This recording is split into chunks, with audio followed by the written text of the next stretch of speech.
What's up, everyone? Mr. Octagonal here from Octagonal Gaming.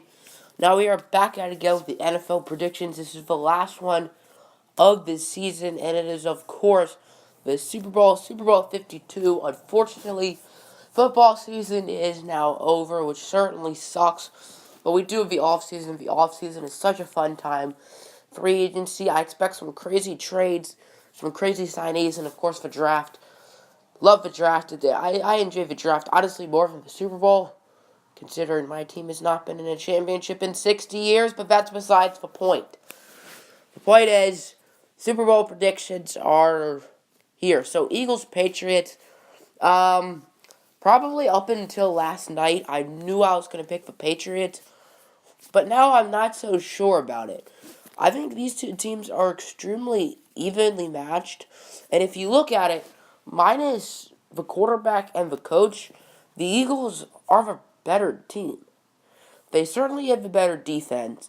They have a phenomenal pass rush. Fletcher Cox, Timmy Jernigan, assuming he plays, he's a little sick. Same with Nelson Aguilar, but I expect all of them to play. Like, I'm a little under the weather myself, but if I was on the Eagles, I'd be able to play. Vinny Curry, Derek Barnett, but rookie, they have a good defensive line. Their linebackers are solid. Nigel Bradham, whoop-de-doo. But their secondary, they're not going to make it fun for Brady. Their secondary was supposed to be bad, but it wasn't. Malcolm Jenkins was supposed to be good, but outside of that, their corners were supposed to suck. But Patrick Robinson's had a good year. Jalen Mills has had a good year. Rasul Douglas has played pretty well. Ronald Darby, when he was not hurt, he's been playing really well. So Tom Brady is certainly not going to have a fun day with the Eagles pass rush and the Eagles coverage. But at the same time, he's Tom Brady, and it's very hard to bet against him unless he's playing the 3-13 Giants. Wait, JK. Anyway, looking at the other side of the ball, Nick Foles, he's a backup, but he's played really well. He's 4-1. Actually, he's 4-0 because his only loss was Week 17 against the Cowboys. And the Eagles had nothing to play for. They were already the 1 seed, and Nick Foles barely played. I think like Nate Sudfeld or something played. So that doesn't really count. But Nick Foles has not lost a start other than that game. I don't even know if he played at all that game, but that game does not count. But he's played very, very well in the playoffs, especially in the conference championship against the best defense probably at all of football in the Minnesota Vikings. And if he's able to do that against the Vikings, then he should be able to put up some big numbers against the Patriots. Patriots have a solid defense with a beastly defensive coordinator. Matt Patricia, go Lions. Unlike the Eagles' defensive coordinator, Jim Schwartz, please don't bring his name up. He's not very good. At least he's a head coach. He sucked. One playoff game.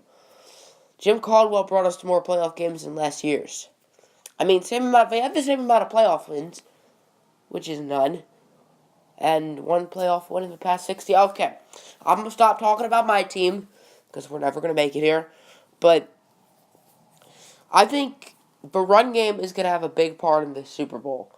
Both teams don't have like a star running back, but they have multiple talented running backs. The Eagles have Jay Ajayi, LeGarrette Blount, and Corey Clement, who are all very talented players. Ajayi is probably the main guy. I would say Ajayi is the main guy.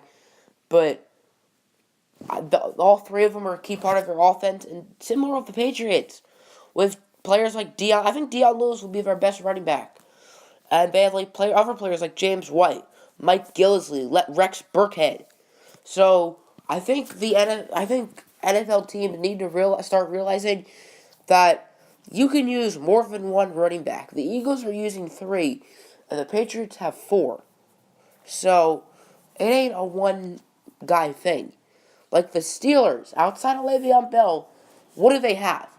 Like the Falcons, they have Devontae Freeman, but outside of that, they have Tevin Coleman, who is probably the best backup running back in the NFL, no question. If only Tevin Coleman played for the Lions. Anyway, the Lions, for example, have no running game. Amir Abdullah sucks. Theo Riddick, he's a wide receiver in the backfield. Zach Zenner, not that good. But my prediction, this is going to surprise some people, but I'm going to say the Eagles win this football game.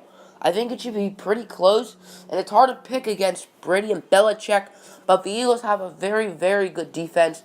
And the old saying is defense wins championships. As I said, these teams are very evenly matched, and it's a very tough game to pick. And historically, I'm not great with picking Super Bowls. I've gotten the last two right.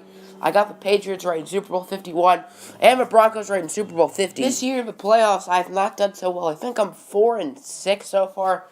The only games I got right was Jaguars, Bills, Saints, Panthers, Patriots, Titans, and Patriots, Jaguars. That's it. So I've picked the Patriots every game they've played in, and they've won. And I've picked against the Eagles in every game they've played in, and they won. So now that I'm picking the Eagles, does that mean both them and the Patriots lose? I kind of like that. I'm a Barbie girl in the Barbie world. Loving plastic, it's fantastic. You can brush my hair, undress me everywhere. Imagination, life is your creation. Yo, hey, man!